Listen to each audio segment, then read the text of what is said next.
Hello my beautiful friends, and welcome back to video 2 in our perfectionism programming series. Today we're going to talk about how and why perfectionism is common, insidious, and how it's a problem and how it stays a problem for us unless we directly intervene. Because perfectionism is a disadvantage dressed up as a virtue, and it's fiercely defended by you. Let's talk about it. You're probably a perfectionist. I can say that with quite some confidence just because it's common. Perfectionism is so common largely because of our current Western culture, our socialization. We're very success, achievement, career focused, both explicitly and implicitly. Our performance, achievements, awards, and careers are recognized and rewarded. It's very reinforcing. Most of us have some personal reinforcement too, i.e. from our family or our upbringing. And there's probably an evolutionary epigenetic influence too. But this perfectionism programming, this way of thinking, this propensity that our brain has developed to these thought errors is under-recognized. It's insidious. I am surrounded by high achievers, my amazing clients that I have a coaching relationship with, and my amazing colleagues at work in the hospital. But I'm not really one for small talk. I'm more of a sit down with a coffee or a cocktail with me and tell me your deepest desires, your darkest fears, what keeps you up at night, what makes you cry. So I get to meet people beyond these superficial layers. In so many of our high achievers, the external situation is fantastic by all standard measures of societal success. And because of that, to a large extent, what the individual, the high achiever, wanted to achieve too. But that external appearance of success or thriving is commonly paired up with internal suffering. This is the perfectionistic combination, perfectionistic striving. When we're striving from a place of trying to prove ourselves to ourselves, usually via the validation of others. Striving to prove that we have value, that we are worthy. So perfectionism is insidious because life looks good on the outside. As high achievers, we have the important boxes ticked. So there's no tangible problem, but we still feel awful. There are people living in poverty that are happier with their lives and in the present than we are, and ever will be, quite frankly, unless we interrupt this system of thinking. The other reason that it's insidious is because we are not taught to recognize our thinking as just that. We believe that our thinking, the thoughts that our brain offers us, is just an observation of what's going on in the world. It's 27 and cloudy and I'm not doing a good enough job. There's two distinct and deliberate skills here. It's having the awareness of your thoughts to even be able to see the words that your brain is offering you. Then there's being able to separate out the circumstance, the facts of the situation from the thoughts, the interpretation of the circumstance. So that's number 2. And the third reason why perfectionism is so insidious and under-recognized is because perfectionism is a misnomer. When you hear the word perfectionism, you don't identify with it. So you can't grasp what's happening. You can't see the perfectionism programming and therefore the way forwards, the way that things could be different and better.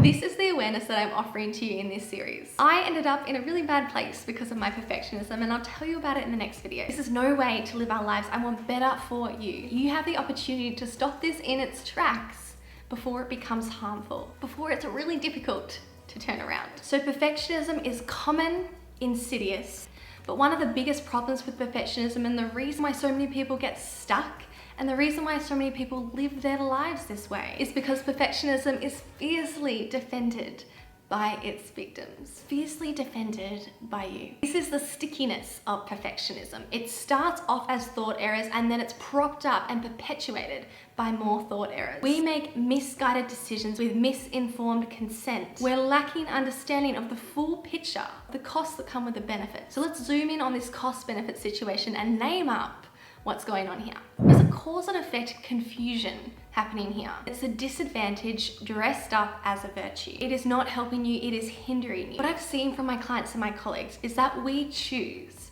to swallow the perfectionism pill each day for a couple of reasons. Because you think the perfectionism increases your level of achievements or performance or success, and you think having this increased level of achievements in your life, in your bloodstream, creates happiness, worthiness, peace, contentness, fulfillment. You think the pill increases your blood level of something that subsequently increases your health or improves your function. We need to stop and think about that action cause effect relationship that we're suggesting is true and basing our decisions off in our life. Does perfectionism actually do what we think it does? First, does perfectionism actually create more achievement, success, better performance in your life? And secondly, does that actually translate to the end effect that you want? Is this building the life results and life experience that you want? So here we're thinking about the possible benefits, and now we also need to think about the side effects of taking this perfectionism pill. Now, if you've never thought about perfectionism in this way before, here's a list of potential side effects that I see in my clients, my patients, my colleagues. Side effects include poor productivity. Yes, you're actually having successes and achievements despite this hindrance on your productivity. Imposter syndrome, not making clear decisions for yourself. Living your life to others' values or definitions of what's valuable and what is success. Living your life in the future instead of in the present. And the inability to enjoy life that comes with that. Physical health consequences, suffering relationships, midlife crises, and all the way down to the darkness of depression and anxiety. This is not an exhaustive list, but just a prompt for you to consider the costs of the perfectionism, the side effects of that pill. I've noticed between my high achieving clients and my colleagues, and even in a lot of my patients thinking with seemingly unrelated health issues, we defend our perfectionism. We believe it's responsible, necessary for our achievements and success, and therefore,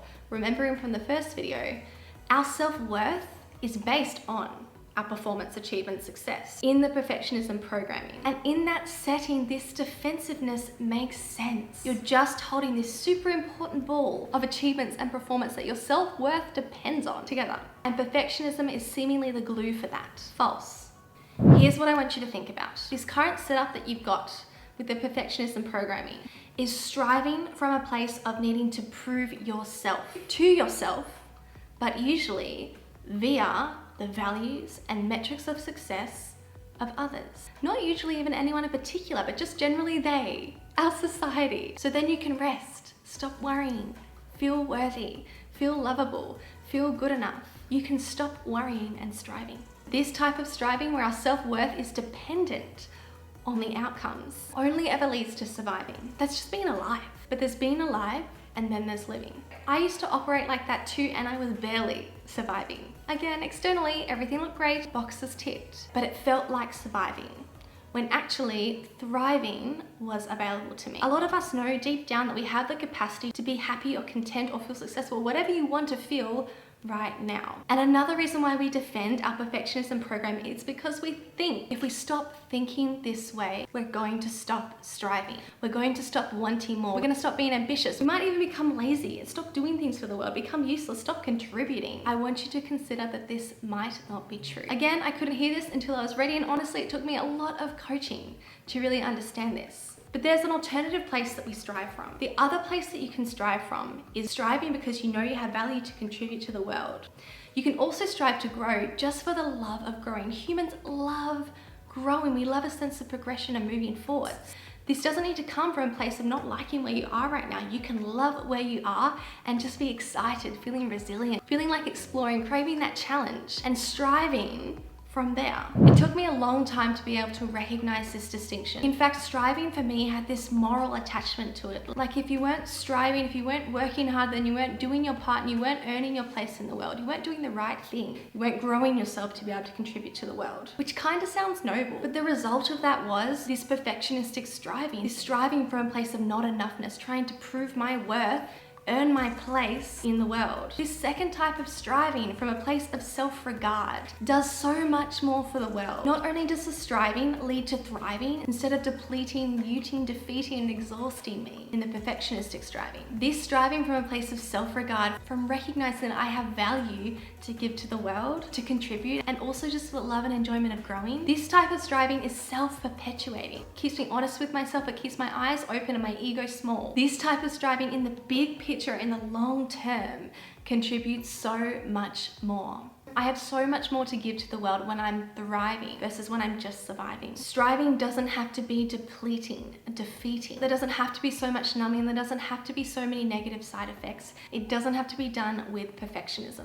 In my next video, we'll talk in depth about the struggle that I had with perfectionism at its worst. I've never shared this. I know you're gonna get a lot out of this vulnerability on my end. All right, my beautiful friends, stay open and curious with this, and I'll see you guys in my next video.